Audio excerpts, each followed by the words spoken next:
Então, bom dia, boa tarde, boa noite, dependendo de onde é que você está assistindo esse podcast, se é podcast, está olhando ao vivo. Então, a gente está começando mais um estudo sobre a Bíblia toda, seguindo a nossa série, livro atrás de livro, capítulo depois de capítulo, versículo depois de versículo. Então, dessa vez a gente vai estudar um pouco sobre Gênesis capítulo 4, falando um pouco sobre o primeiro assassinato da história e o que é a natureza humana, e também falando sobre o início cultural, tecnológico, produtivo da humanidade. E lembrando que esse podcast aqui ele pode ser assistido também pelo nosso canal no YouTube, pela nossa página no Spotify ou no seu aplicativo de podcast favorito. É só entrar lá, fazer a busca e digitar CEMIB Podcast e a gente vai estar lá. Ou acessar o nosso site, também no nosso blog, aqui depois de cada podcast tem um resumo escrito sobre o que foi falado e os links para você acessar e ouvir. Tem gente que gosta de ouvir lavando louça, ou caminhando, ou voltando do trabalho no carro. Então, tem várias opções aí para você acompanhar o nosso bate-papo. E aí, Matheus, como é que tá? Bom dia. Tudo. Deu uma travadinha aqui o Matheus. Não sei se é a minha internet ou a dele. Se alguém aí nos comentários souber, o Matheus caiu. Vamos esperar o Matheus voltar então. A gente tá ao vivo aqui e a gente vai falar hoje sobre um pouco sobre Gênesis capítulo 4. E aí, Matheus, tá conseguindo voltar? Voltei? Voltou. Então tá bom. A internet deu uma oscilada aqui. Troquei aqui saí fora do Wi-Fi e entrei no 4G aqui para ver se melhora. Ah, não, beleza. Estamos falando sobre a queda aqui na Bíblia, nesse contexto, e a internet está caindo também. Parte do mundo caído. Parte, tudo faz parte. Até a tecnologia está afetada aí. É, Mas, Matheus, vamos continuar então. A gente fez uma série de lives temáticas e hoje a gente volta para nossas lives de estudo bíblico, como a gente tinha começado aqui nas segundas-feiras. E a ideia é que a gente uhum, continue fazendo isso pelo menos uma vez por mês. A gente faça uma live continuando essa proposta aqui. E hoje a uhum. nossa ideia é tratar do capítulo 4 de Gênesis. Então a gente podemos começar? Podemos começar. Podemos começar. Então, a primeira sessão aqui do estudo, e quem tiver dúvidas pode ir largando aqui nos comentários, pessoal, que a gente vai intercalando as dúvidas com o nosso papo aqui. Então, começa o capítulo 4 com o nascimento de Caim e Abel, dizendo que Abel era um pastor de ovelhas e Caim era um lavrador. Então, aconteceu que nessa época os dois vieram trazer uma oferta para o Senhor e um trouxe, né? Abel era um cara de rebanho, trouxe as primícias do seu rebanho, a gordura desse rebanho, né? E o Senhor se agradou de Abel e da sua oferta. E Caim, né? Não, Deus não se agradou da oferta dele. E aí irou-se contra Caim. Então tem aí primeiros irmãos aí da história, filhos de Adão e Eva, da história humana, e ofertas para Deus, e Deus gosta de uma e não gosta da outra. Qual que é o motivo dessa insatisfação de Deus com uma oferta e de Deus ter se agradado da outra oferta, Matheus? A gente tem como saber isso? Teologicamente, quando a gente olha para esse cenário, isso já remete a gente ao que tinha acontecido no capítulo 3, quando Adão e Eva, ao pecar, eles se encontraram nus, ou se perceberam nus, por conta da vergonha que eles tinham do pecado. É óbvio que não era a nudez em si que trouxe o problema, mas como eles não sabiam o que era, aquela velha comportamento nosso, humano, de atribuir culpa às outras coisas e não àquilo que a gente acabou fazendo. E a primeira reação deles é procurar folhas de figueira e fazer as primeiras roupas, a partir dos vegetais que eles tinham encontrado ali.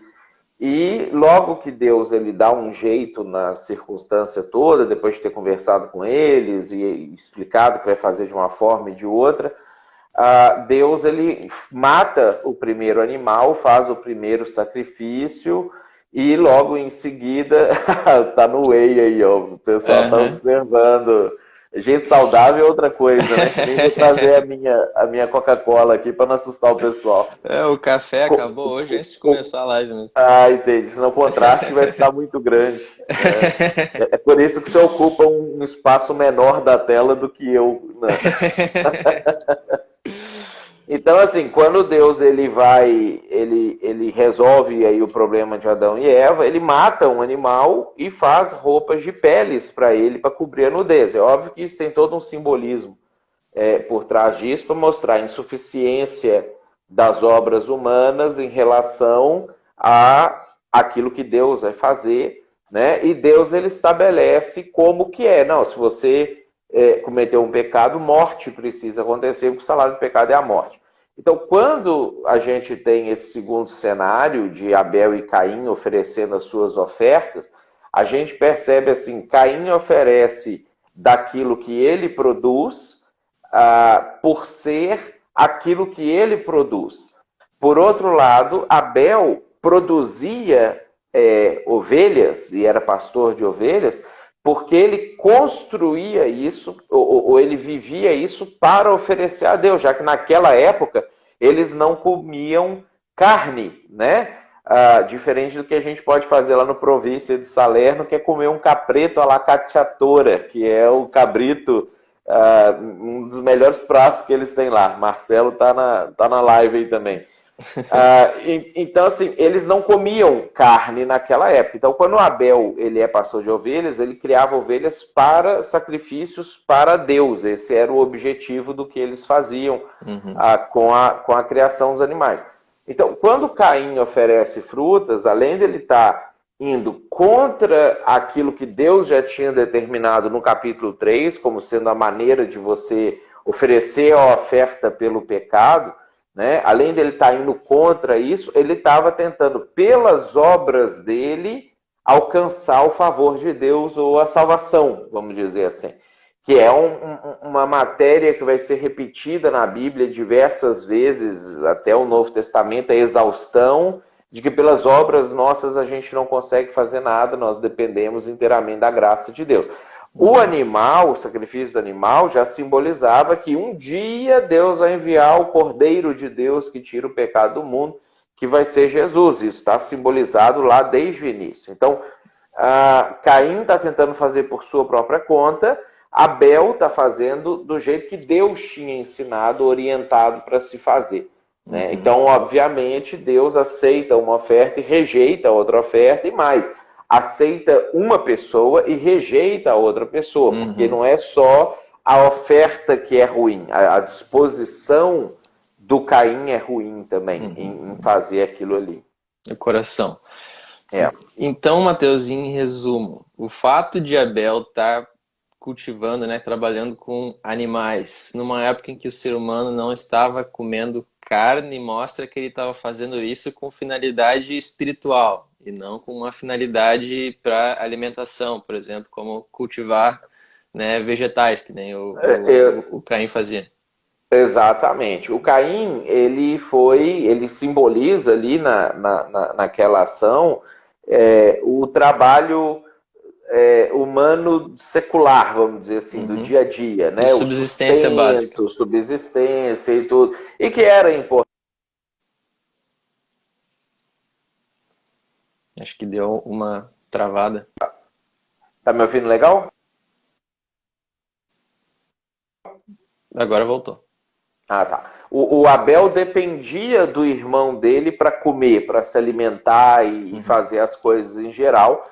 E a ideia era que o Caim usasse o Abel como um sacerdote, né? Então, o Caim era o secular, o Abel era o sacerdote, que vai começar devagarzinho a se delimitar essas divisões, vamos dizer assim, de classes, de ações e etc. Então, o Caim, ao invés de buscar o Abel para para fornecer para ele o material do sacrifício, assim como ele fornecia o alimento para Abel, ele vai tentar fazer por conta própria, e aí desanda, né? O negócio desanda.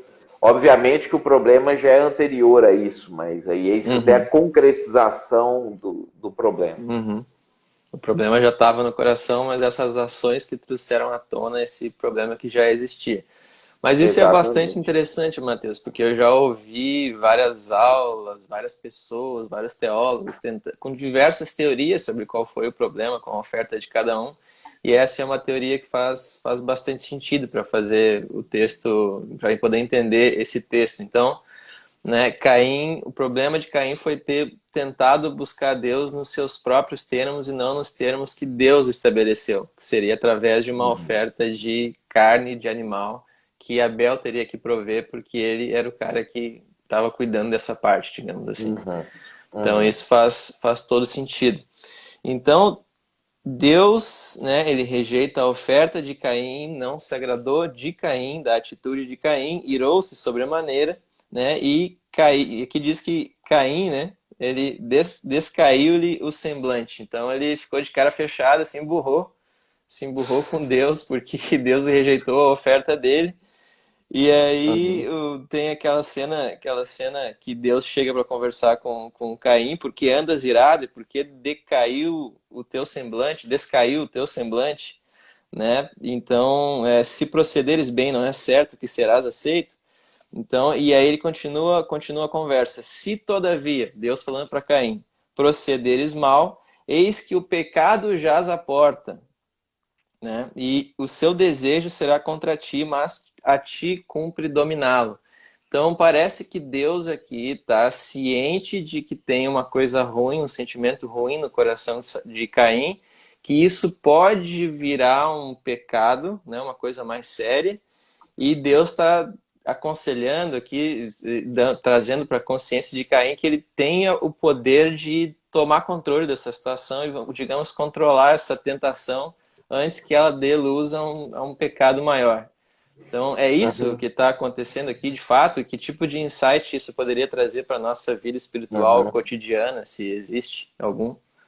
Vou só, antes de responder especificamente essa sua colocação, trabalhar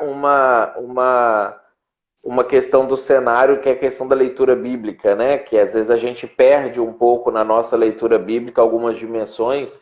E, por exemplo, essa cena ela é interessante porque a maioria das pessoas, pelo menos, não imagina o diálogo de Deus com Caim, de como esse diálogo realmente foi. Nessa época aí, assim como em alguns outros momentos da Bíblia, Deus fez isso com Abraão, fazia com Abraão algumas vezes também, fazia com Moisés recorrentemente também.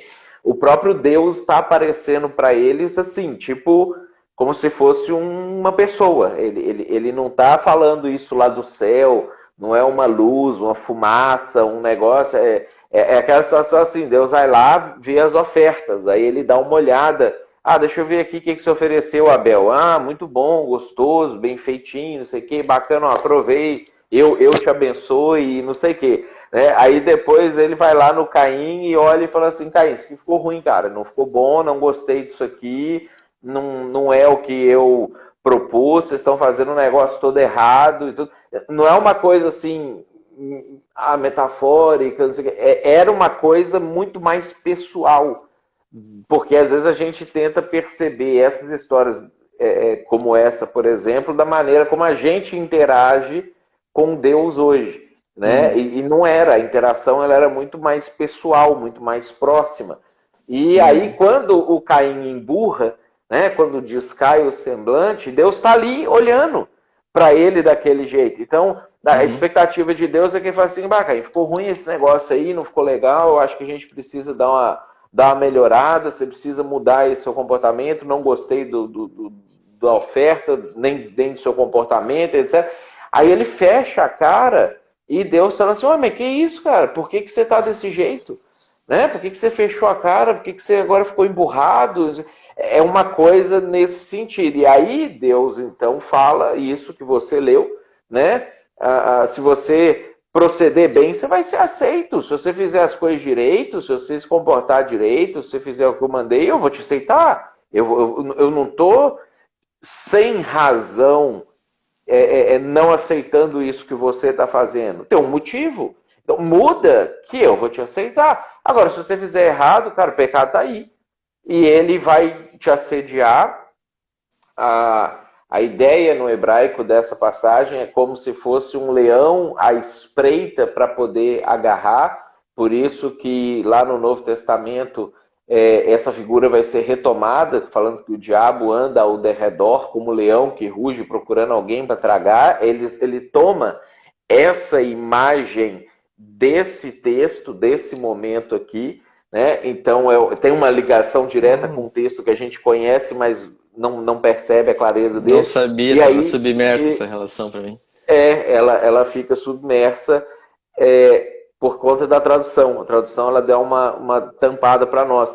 E aí Deus fala assim, se você não fizer o pecado, o pecado está à porta, que é o seu desejo contra você mesmo, mas você tem que dominar. Você tem a oportunidade de tomar a decisão agora do que você vai fazer em relação a isso que eu estou falando. Aí, vou pedir desculpa para os amigos calvinistas que vão estar ouvindo nesse momento, né? Eu vi que o Léo tá assessor ali também, então nesse momento específico, não é que em todos os momentos, em todas as circunstâncias, isso vai acontecer, mas nesse momento específico, Deus dá a Caim a possibilidade dele ter livre-arbítrio pleno para tomar a sua decisão. E aí isso mostra que em algumas relações, algumas situações da nossa vida, é assim que as coisas acontecem. Nós não somos sujeitos, apesar de sermos depravados totalmente, né? O nosso encontro com Deus, ele nos coloca como sujeitos que temos a possibilidade de não pecar. Então, o pecado, ele não é algo que você vai pecar todos os dias em pensamentos, palavras e atos e conforme-se com isso. Pelo contrário, a intervenção de Deus na nossa vida, assim como foi na vida de Caim, é uma intervenção, obviamente que sem Deus isso é impossível, mas a intervenção de Deus é para que isso não aconteça. Para que você não peque hoje, não peque amanhã, não peque essa semana, e que o pecado seja um acidente, aquilo que João fala lá em 1 João. Se você pecar, aí nós temos advogado, junto ao Pai, etc, etc. Mas Caim tinha, nesse momento, 100% de possibilidade de tomar uma decisão clara em relação ao que ele ia fazer. Né? E aí, obviamente, a gente conhece o resto da história, ele faz aquilo que não devemos fazer, né? Então, para quem fica intrigado aí com essa questão que o Matheus citou de calvinismo e arminianismo, a gente vai fazer uma série de lives sobre esse assunto em fevereiro agora. A gente vai falar sobre calvinismo, arminianismo e uma terceira via entre essas duas alternativas, que é uma coisa bem atípica aí, né? Pouca gente propõe alguma coisa nesse sentido. Então vai ser bem interessante para quem tiver interesse. Então, o que aconteceu aqui nessa cena foi o que a Graciane acabou de escrever aqui. Tipo, Caim poderia ter tido outra atitude, mas ele não aceitou a exortação. Exortação que veio de Deus, inclusive. Exatamente. E aí o Johnny também fez uma pergunta aqui, que é se nessa exortação de Deus, Deus teria pregado a mensagem da salvação para Caim, porque ele alerta sobre o pecado, ou não chega a ser tanto assim? Não seria a mensagem da salvação em si, porque a mensagem da salvação ela já tinha sido pregada antes, que é a razão pela qual ele vai rejeitar o Caim e aceitar o Abel, é porque eles já tinham recebido a mensagem da salvação. Como é que eu faço para ser salvo? Não é pelas suas obras, é pela graça. O pecado demanda sacrifício. Um dia eu vou enviar alguém que vai resolver isso, que já está lá em Gênesis 3,15. Mas até que isso aconteça, vocês vão viver, vão fazer alguns rituais que remetam a isso. Hebreus é muito claro para explicar esse tipo de coisa para nós, que essas coisas serviam de sombra para uma realidade plena que haveria de vir, e que todo mundo que morreu no Antigo Testamento salvo, foi salvo porque acreditava em Jesus, que ele um dia iria vir. Obviamente não sabia que o nome dele ia ser Jesus e todos os detalhes que a gente conhece, Mas os rituais que eles praticavam era uma forma deles olharem para frente para essa coisa completa que Deus iria enviar futuramente. Então, a mensagem de salvação já tinha sido pregada, Deus já tinha explicado para eles como que seria. Essa fala de Deus, essa intervenção de Deus, nós poderíamos colocar ela como uma intervenção profética, que é aquilo que é a função da pregação até hoje, né? Lá em 1 Coríntios 14:2, quando Paulo vai falar sobre a profecia, o que é a ideia de profecia na Bíblia, que não tem relação com previsão do futuro, não tem relação com descobrir coisas ocultas, isso, revelação é outra coisa, fala que profecia é você edificar, consolar e exortar. Né? Então, nesse momento, é como se Deus estivesse profetizando para Caim, se ele estivesse exercendo uma função profética. Depois, ao longo da Bíblia, essa função ela também vai desenvolver. Aliás, uma das razões interessantes da gente estudar o Pentateuco com muita clareza e muito detalhe é que todas as outras coisas que vão acontecer na Bíblia para o futuro derivam dessa base. Né? Não tem inovação na Bíblia. Você não vai encontrar no resto da Bíblia inovações. Você vai encontrar desenvolvimentos dessas coisas que a gente vê no Pentateuco. Né? Essas histórias elas foram intencionalmente selecionadas para poder desenvolver todo o arcabouço teológico bíblico, porque o resto da Bíblia precisa passar pelo crivo do Pentateuco, inclusive o Novo Testamento. Né? Só existe Messias porque o Pentateuco fala sobre isso.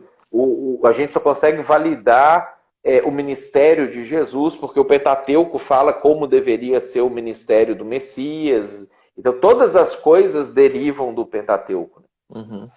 Então a nossa leitura até do Novo Testamento fica meio capenga ou prejudicada se a gente não entende o Pentateuco e o Antigo Testamento. Porque eu vejo muita gente que meio que acha que o Antigo Testamento não tem muita importância, meio que vai ler a Bíblia, pula o Antigo Testamento, que é um livro meio esquisito, uma coleção de livros meio esquisita, e vai direto para o Novo Testamento, que é mais fácil de entender. Só que a gente perde muitas nuances e o sentido completo da narrativa e da mensagem bíblica se a gente faz isso, né, Matheus? Se a pessoa falar assim, o Pentateuco é muito grande, não sei o quê, tudo bem. O Antigo Testamento é muito grande, tudo bem, mas o Pentateuco precisa ser lido. Né? Os 5 primeiros livros ali de Moisés, do Gênesis ao Deuteronômio, ele precisa ser lido e compreendido, minimamente compreendido, se a pessoa quiser ter um conhecimento do Novo Testamento amplo. Né? Que não seja só de histórias do Novo Testamento, mas dos significados profundos dessas histórias. A gente vê assim, como que o nosso mundo moderno trata a morte de Jesus, e às vezes isso entra para dentro da igreja, às vezes o próprio cristão começa a enxergar como se Jesus tivesse sido um mártir. Jesus morreu por uma causa. Jesus Alguém morreu muito sábio. porque um cara muito sábio que incomodou o Império Romano, que incomodou os judeus da época e que morreu por causa disso. Isso é mentira. Né? O Jesus não morreu por causa disso. Jesus não foi um mártir de uma mensagem e não morreu porque incomodou o Império Romano ou os judeus. Isso já fazia parte de um plano extremamente necessário que é desenvolvido no Pentateuco. Né? Então, a própria correção da visão moderna sobre Jesus passa por uma percepção clara a respeito do Pentateuco. E quem quiser aprofundar nessa questão do Pentateuco e da relação do Pentateuco com o Novo Testamento, a gente tem um curso gratuito aqui no nosso site. O link está na bio, se você que for aqui na nossa bio ou do podcast que você está ouvindo ou aqui no Instagram, vai ter lá cursos gratuitos e tem um que é Descobrindo Deus no Pentateuco. Lá tem várias aulas e trechos de aula do Matheus falando sobre esse assunto, explicando o Pentateuco e ligando com o Novo Testamento. É um recurso bem interessante. E antes da gente avançar aqui na leitura, Matheus, eu queria só fazer um comentário sobre essa coisa da leitura mais imaginativa da Bíblia, que é muito importante também, porque a gente tende a ler o texto bíblico de um jeito meio monótono, sem colocar nenhuma emoção no texto, sem tentar visualizar a cena como uma situação real que as pessoas reais vivem, né? A gente faz uma leitura, às vezes, meio solene do texto, né? E a gente faz imagina uma voz meio Cid Moreira, assim, lendo o texto de um jeito meio Essa monótono, expressão é solene. boa, a leitura solene. É, É bem isso. Isso mata a compreensão da Bíblia. ia ficar chato ler a Bíblia também, né? A gente não consegue enxergar a cena. Então é interessante essa dica aí, essa questão de fazer uma leitura mais imaginativa do texto. E seguindo aqui na leitura. Então, né, a gente chega na seção do primeiro homicídio da história da humanidade. Disse Caim a Abel, depois desses acontecimentos todos que a gente comentou. Vamos ao campo. E aí, estando eles no campo, Caim vai lá, mata Abel, e aí depois, de novo, chega Deus ali na história, e aí aqui o Johnny tinha comentado que Caim era um cara afrontoso, nas palavras dele, né? Disse o Senhor a Caim, depois do homicídio, onde está Abel, seu irmão? E aí Caim respondeu, não sei, acaso sou eu tutor de meu irmão? O cara fala isso na cara de Deus, então ele é realmente muito afrontoso. E aí Uhum. Deus pergunta o que que ele fez, né? Fala que a voz do sangue de teu irmão clama da terra a mim, e és agora maldito por sobre a terra, né? Cuja boca se abriu Uhum. para receber o sangue do teu irmão. Então ele Aham. fala aqui do que vai acontecer, quais serão as consequências desse pecado, que Caim vai ser fugitivo, e aí Caim fala que não vai conseguir suportar essa punição, e aí Deus faz ali um trato ali com Caim de que as pessoas não iam poder vingar Caim. Então, o que a gente pode extrair desse homicídio, dessa forma como Deus trata com Caim? E eu vou deixar tu começar a explicar um pouco sobre isso, para depois fazer mais algumas perguntas e ver se alguém não posta alguma dúvida aqui também. Mas quais são as primeiras reflexões que a gente pode fazer sobre essa seção da história? Uhum. A gente tem aqui o primeiro crime, vamos dizer assim, cometido, e a gente não sabe a dimensão da clareza que Caim tinha em relação a isso que ele iria fazer, mas a gente vai percebendo assim que os graus de punição eles vão avançar ao longo do tempo. Nesse primeiro momento, por exemplo, Deus ele faz uma coisa, põe uma marca em Caim ali para tentar impedir que Caim seja executado por conta disso que ele fez. Mas lá em Gênesis 9, a gente vai ver quando eles saem da arca, que por causa da maldade humana e o fato de que isso não impediu o ser humano de ir piorando, Deus já manda matar aqueles que matassem. Então a gente vai observar assim, Deus ele vai tratando com o ser humano ao longo do tempo de algumas formas diferentes, e ele vai evoluindo nesse tratamento de acordo com as mudanças, as variações do comportamento humano.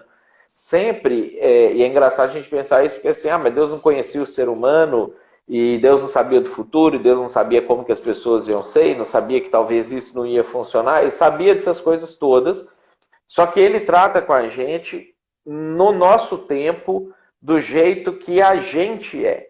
Então, quando Deus ele vai intervir nessa primeira situação, a intervenção dele é na primeira medida. Olha, vamos então tentar tomar uma medida. Você vai ser punido pelo que você fez, e a gente percebe que é uma punição de afastamento da presença de Deus, porque o primeiro pecado que eles cometeram, Deus tira eles do jardim. Mas eles estavam perto do jardim. Tanto que fala que ele colocou um anjo para impedir o ser humano de chegar até a árvore. Ou seja, eles ainda estavam próximos da presença de Deus. Deus ainda estava conversando com eles frequentemente, assim como ele conversava antes, ele ainda vai manter algum tipo de conversa com eles. Mas depois, quando ele bane Caim da presença de Deus, da presença dele, ele manda Caim mais para o Oriente. Ou seja, agora você nem vai ver o jardim mais, você vai ter que se afastar mais ainda. E aí Caim vai embora construir uma cidade lá para o cantão. Ou seja, nem conversar mais a gente vai. Né? Nós não vamos mais ter esse relacionamento que até então a gente tinha. E esse afastamento, esse é um aspecto espiritual. Os pecados eles vão afastando cada vez mais o homem de Deus, mas a gente tem um aspecto penal, o aspecto da punição do âmbito humano, né? Era natural que os irmãos de Abel e de Caim, obviamente, iriam atrás do Caim para poder matar ele por causa daquilo ali. Né? E aí isso poderia fazer com que os favoráveis a Caim quisessem matar esses que tivessem matado Caim, e aí a coisa desandasse, igual a gente às vezes vê que funciona, que acontece hoje, com essas vinganças intermináveis. Né? Deus impede isso de acontecer nesse primeiro momento, mas depois ele manda o ser humano estabelecer as penas, inclusive a pena de morte para esse tipo de crime, de homicídio, para poder frear, porque logo em seguida, no capítulo seguinte, a gente vai ver que um neto de Caim já não está mais nem aí. Né? Se Caim matou um, eu mato dois. E se eles iam tomar vingança de Caim 7 vezes, de mim vai ser 70 vezes 7, que é o Lameque. Né? Então, 70 vezes. Então, o ser humano, com a impunidade, ele não para e reflete sobre os seus atos. Ele vai piorando, ele vai degradando cada vez mais. Então, a gente está vendo assim, Deus lidando com o aspecto espiritual no assassinato e Deus lidando com o aspecto social no assassinato. E começando, então, a desenvolver um pouquinho mais de afastamento e um pouquinho mais de pena. E aí a gente vai ver que ao longo do tempo, até chegar no capítulo 6, é o afastamento total e a pena total. Então Deus está progressivamente tratando com o ser humano a partir das ações e reações do ser humano. A piora do ser humano também é gradativa, ela não é 100% caótica inicialmente. Quando a gente continuar aqui a leitura do texto, a gente vai chegar em Lameque. Mas antes eu quero te fazer uma pergunta que em alguns círculos teológicos eu ouço essa proposta de interpretação, é que esse símbolo, essa marca que Deus coloca em Caim seria a origem das raças. Que, por exemplo, sei lá, todo mundo era branco e aí a marca em Caim é que Caim foi o primeiro negro da história. Então é uma interpretação racista do texto. Que comentário tu poderia fazer sobre isso? Essa interpretação ela vai surgir ali entre o século XVI a XVIII para poder justificar a escravidão. Porque muitos cristãos, a gente vai ver assim que eles relutavam com a escravidão, em aceitar a escravidão, se aquilo era válido ou não. Então, a igreja, na época, ela começou a criar, obviamente comprada pelos senhores de escravos, ela foi começando a criar teses para poder justificar por que estava ok o cristão europeu escravizar o negro africano. Uma das teses que é a que a gente conhece mais é a questão da alma, né? Falar que eles não tinham alma ou que a alma deles era uma alma intermediária entre a alma dos animais e a alma dos seres humanos. Então, o negro ele seria um subgrupo intermediário, o que faria com que, assim como a gente não se importa de montar num cavalo, porque a gente considera que o cavalo é um ser inferior ao homem, então você sela um cavalo e monta um cavalo tranquilamente, ou mata um boi e come um boi, que o negro estaria nessa condição não plenamente humana por não ter alma. E aí, para poder ir desenvolvendo, começou-se a criar essa ideia também de que a marca de Caim seria a pele escura, ou a pele negra, e que aí os negros seriam descendentes de Caim. Por si só, essa interpretação ela é absurda, ela não se sustenta, porque não existe nenhum descendente de Caim vivo no mundo hoje, porque no dilúvio todos os descendentes de Caim morreram, né? Só sobrou os descendentes do Sete, que vai ser o filho que vai substituir o Abel ali dentre os filhos do Noé, do Adão, que vai gerar o Noé e os filhos dele, que são sobreviventes ao dilúvio. Então, nem teologicamente, nem biblicamente, por nenhum ângulo que a gente observe, essa interpretação ela se sustenta. Agora, ela existiu para tentar amenizar a culpa dos cristãos brancos que estavam escravizando os negros.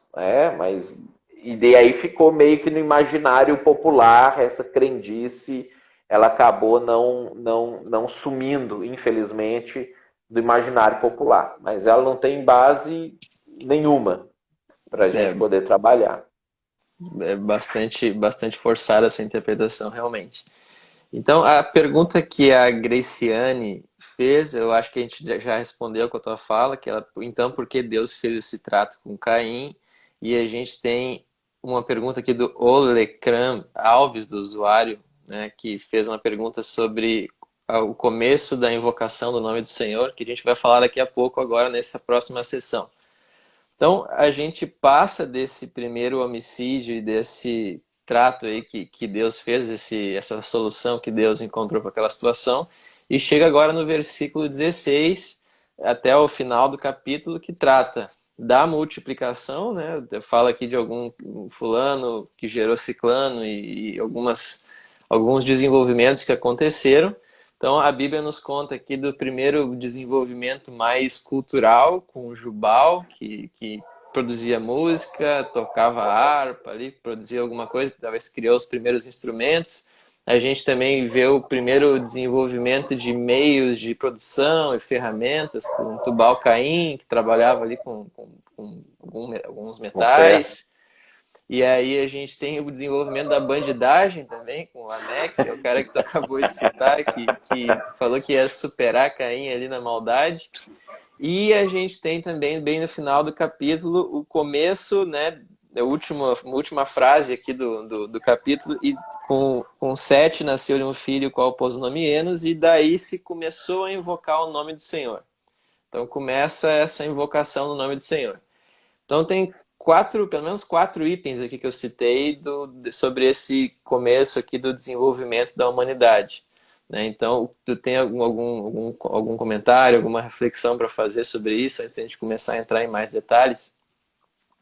A parte do desenvolvimento artístico e cultural e tecnológico, é curioso que ele tenha começado ali com a descendência de Caim, porque apesar disso tudo ser graça de Deus, isso tudo ser coisas que Deus permite que o homem desenvolva e faça, historicamente essas coisas elas são usadas e desenvolvidas mais no contexto anti-Deus e secular do que no contexto pró-Deus, vamos dizer assim. Então você pega os principais desenvolvimentos culturais e artísticos no mundo, tanto na história quanto modernamente, eles não são pró-Deus, eles são anti-Deus.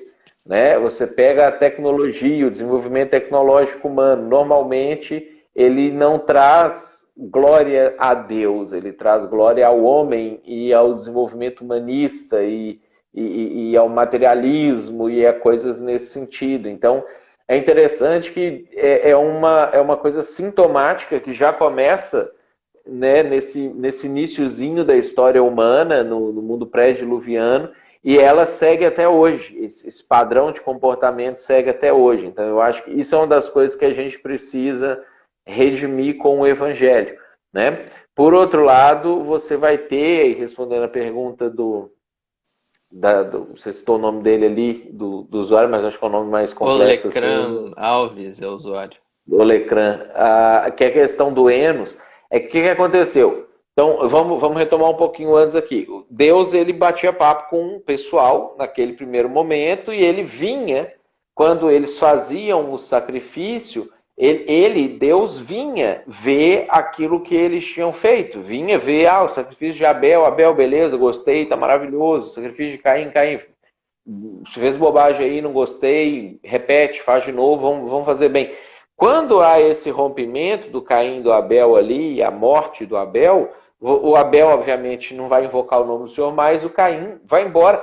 E esse ritual, vamos dizer assim, ele dá uma pausa, né? E a gente não consegue entender exatamente por que isso vai acontecer, mas isso vai ser retomado com o Enos.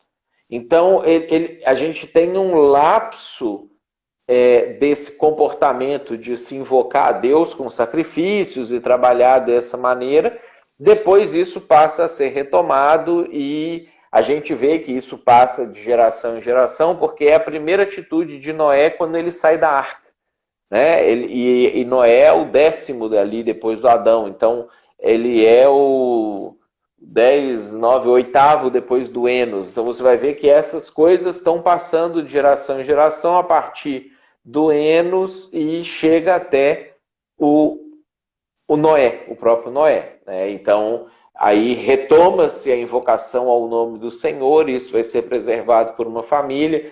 A gente sabe, por exemplo, do Enoque, que eu acho que você vai ler daqui a pouco, que é uma figura importante, que os livros apócrifos, principalmente o livro de Enoque, ele detalha um pouco mais de como que seria isso. Obviamente, nós não podemos usar os livros apócrifos como base nem de verdade absoluta, nem de livro inspirado pelo Espírito Santo, mas são livros, o próprio Judas e Pedro citam esses livros, são livros, que o Judas do bem, né? Tem um Judas do mal, mas tem um livro na Bíblia que chama Judas, que era um cara do bem, era irmão de Jesus.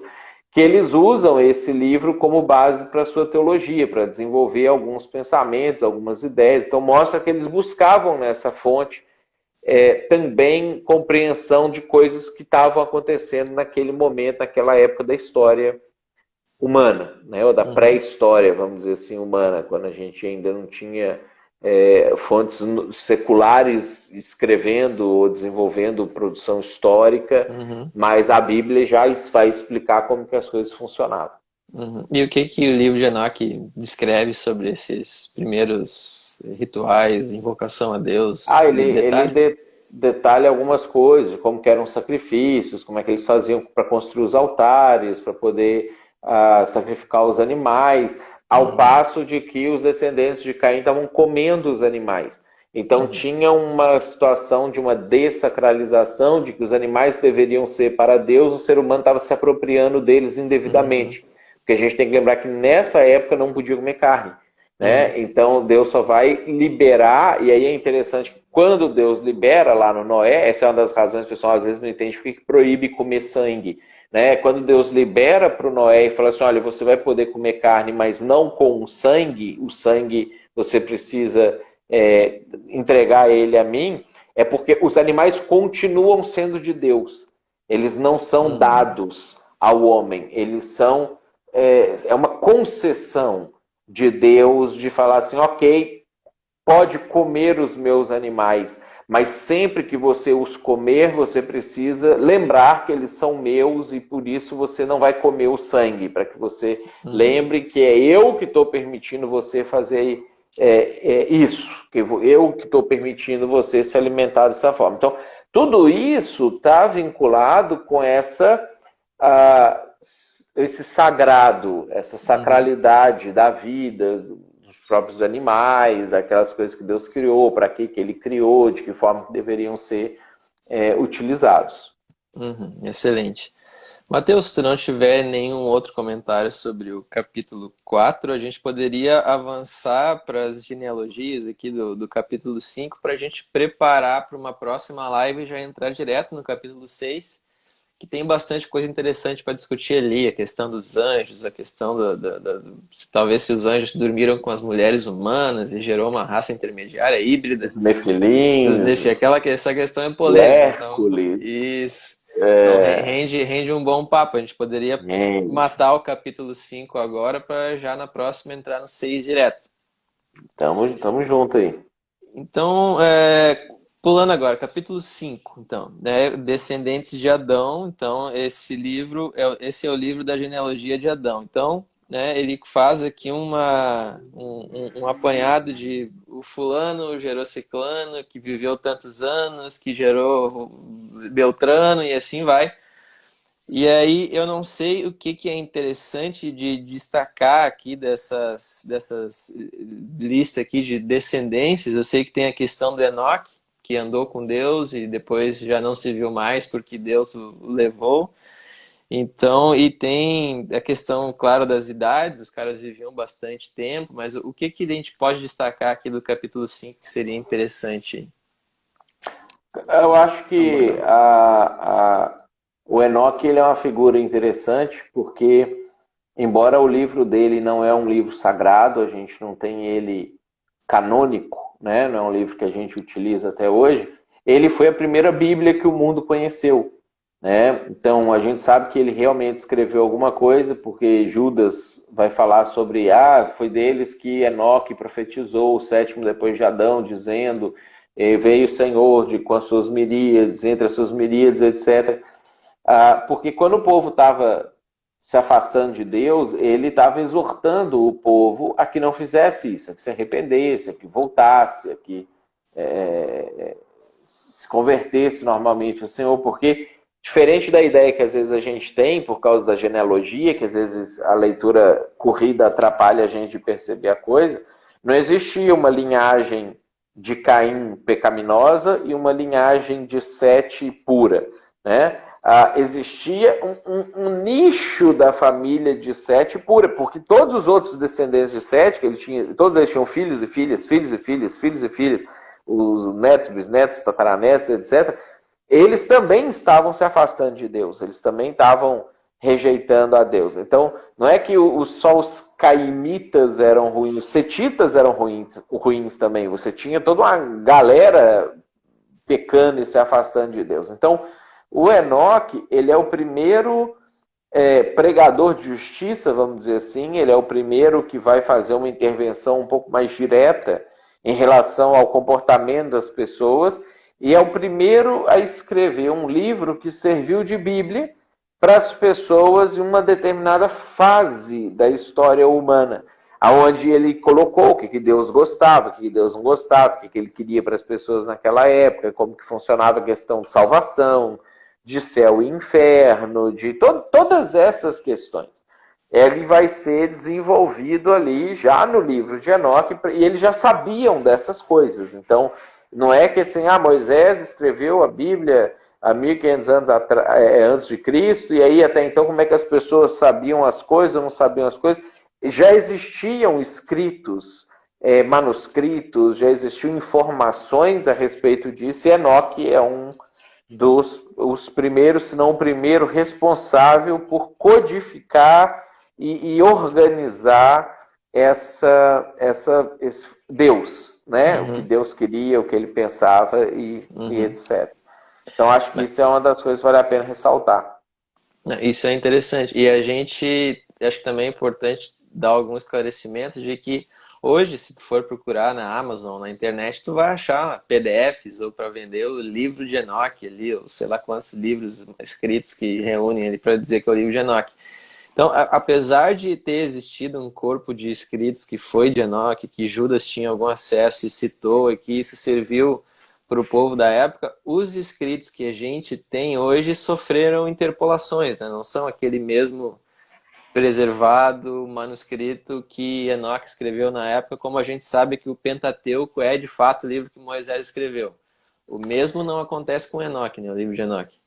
Exatamente, exatamente. O livro de Enoque, por isso que a gente não consegue nem pode considerar ele mais canônico e tê-lo na nossa Bíblia. Nós não sabemos o que foi que ele escreveu de fato e o que foi acrescentado, porque você usa bem a expressão interpolação. Ao longo da história, alguns livros que eram de pessoas santas, né, pessoas que realmente viveram com Deus e escreveram ou relataram coisas, eles foram manipulados para poder fazer com que as pessoas seguissem alguma outra ideia que eles queriam, de alguma maneira, incrementar.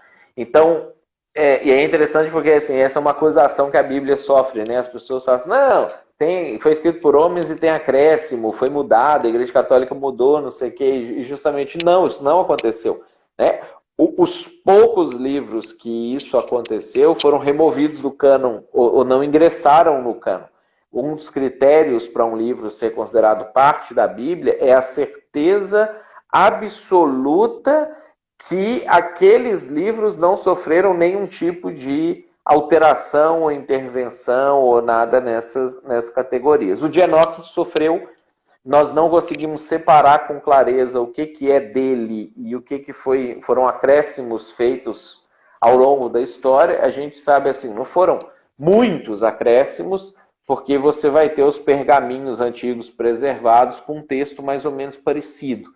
né? Então, você vai lá na Amazon ou vai numa livraria aí, na Leitura, na Saraiva, e você compra o livro de Enoque, você vai conseguir ler alguma coisa que tenha a essência do que era o livro original. A essência está lá, preservada. Mas a gente não tem como detalhar o que é o que. Por isso não entra Uhum, na Bíblia. Isso fica como um livro uhum, secundário. uhum. Então aí a gente responde a pergunta que a usuária ali, Gisele Martinez, perguntou A se a gente... Dircel foi missionária aqui em São Leopoldo com a gente Ah, no, é? Que legal. no início do projeto Ti. Esteve Olha aí, que conosco legal. aqui. Olha aí, Me uma deu aula, me deu aula missionária, de, que legal. me deu aula de espanhol aqui também, Olha aí, hein? inclusive. Ah, então bota pra funcionar esse espanhol aí, Matheus. Dá um alô aí. Só um pouquinho. Olá, que tal? Muy Então bien, ter ela, usted con nosotros acá. então ela perguntou aí se os livros apócrifos servem para nos ajudar a entender o contexto das histórias bíblicas e se eles são confiáveis. A gente meio que já respondeu com essa tua fala aí. Eles ajudam a Uhum, entender o contexto, mas não estão no mesmo nível de inspiração que o resto da uhum. Bíblia, né? Eles têm essa questão Aqueles das próprios interpolações. livros que o evangélico chama de apócrifo e o católico chama de deuterocanônico, que são aqueles livros de Macabeus, primeiro e segundo Macabeus, Tobias, Judite, etc. Eles são exemplos interessantes disso que a Gisele colocou para a gente ali.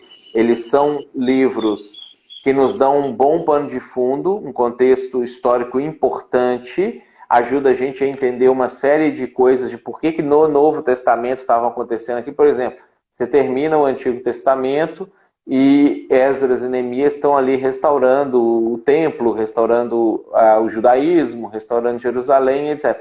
Você começa o Novo Testamento, tem um monte de personagem que não existia, né? Você tem os fariseus, os saduceus, né? Todo o desenvolvimento de uma nova Israel. Né? Então, os livros apócrifos ajudam a gente a entender.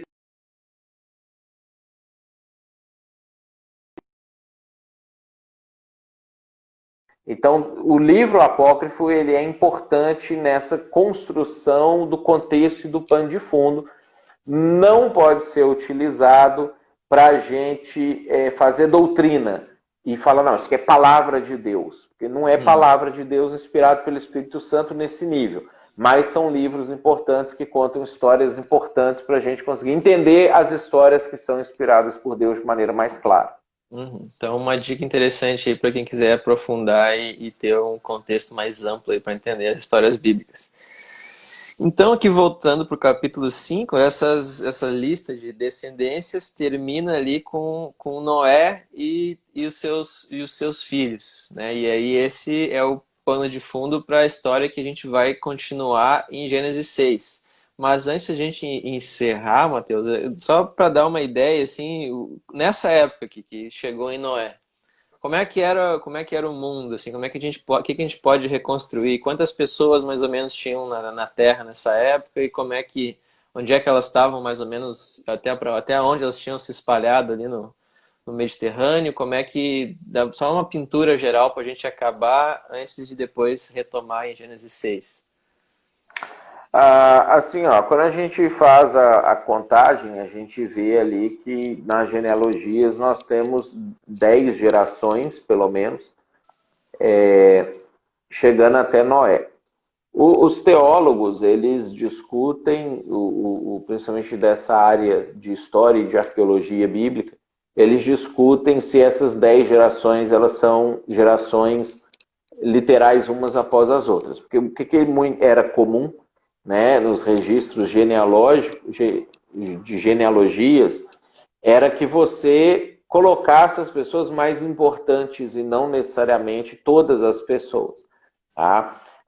Eu, pessoalmente, eu acredito que nesse caso de Noé, a gente tem todas as pessoas que vão chegar até ali. Se a gente for considerar só isso, que são todas as pessoas, considerar a idade exagerada que eles viviam naquela época, né? Naquela época, a compleição física deles também era diferente da nossa, o envelhecimento deles era mais demorado, o amadurecimento também, eles começavam a ter filho mais tarde do que a gente, então a maturidade sexual ela era atingida mais tardiamente, mas em compensação o envelhecimento, decaimento e morte também era mais tardio. Então quando a gente pega essas duas relações e você aplica, vamos supor que eles tinham, sei lá, a média de um filho por ano, e aí você vai fazendo todas as divisões, nós chegamos nessa fase aí do capítulo 6 com muitos milhões de pessoas. A gente poderia ter quase 1 bilhão de pessoas já na Terra,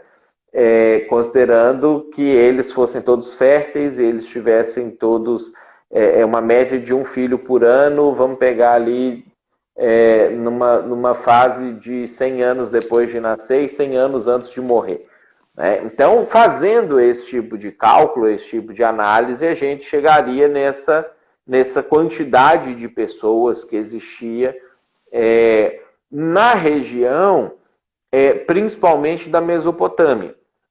Porque o Éden era ali, as coisas que aconteceram no entorno aconteceram ali, então eles viviam nesse entorno. A gente não imagina que eles já teriam conseguido ir tão longe quanto chegado nas Américas, ido para a Austrália, por exemplo.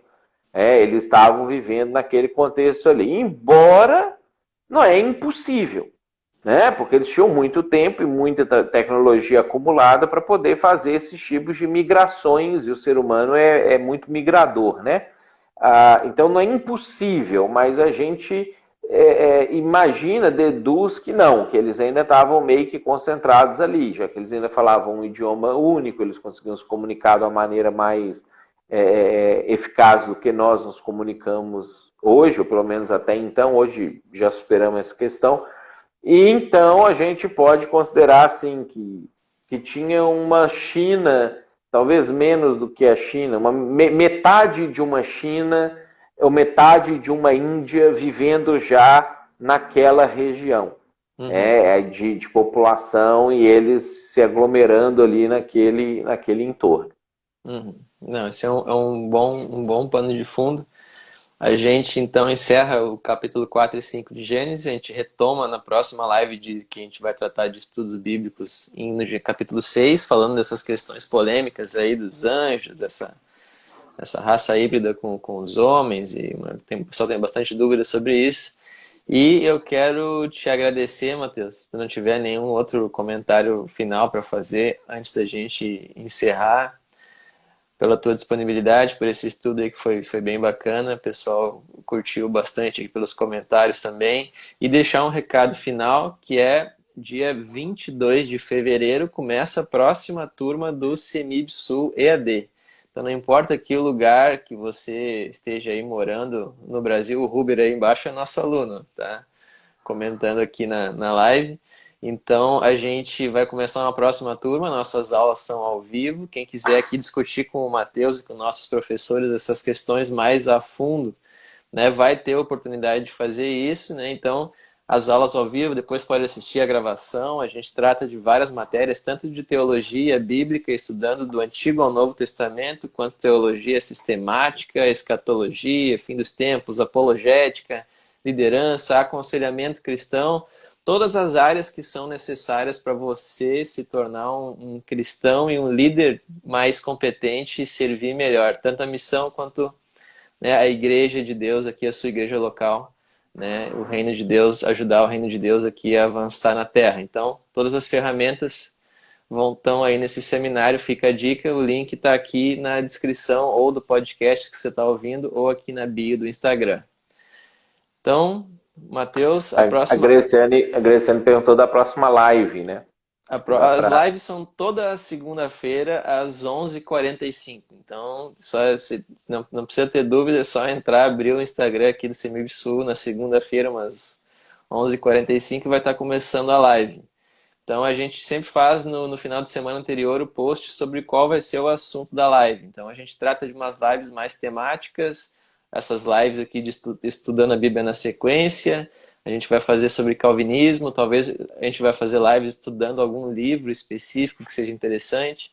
A gente sempre varia os temas, mas avisa antes. Então é só acompanhar aqui a nossa página que você vai sempre estar bem informado. É isso então, Matheus? Isso aí. Valeu. Então tá, prazer pessoal. participar. uma boa tarde, uma boa semana, uma semana abençoada para todos. E ficamos por aqui. Boa tarde. Um abraço para todos. Abraço.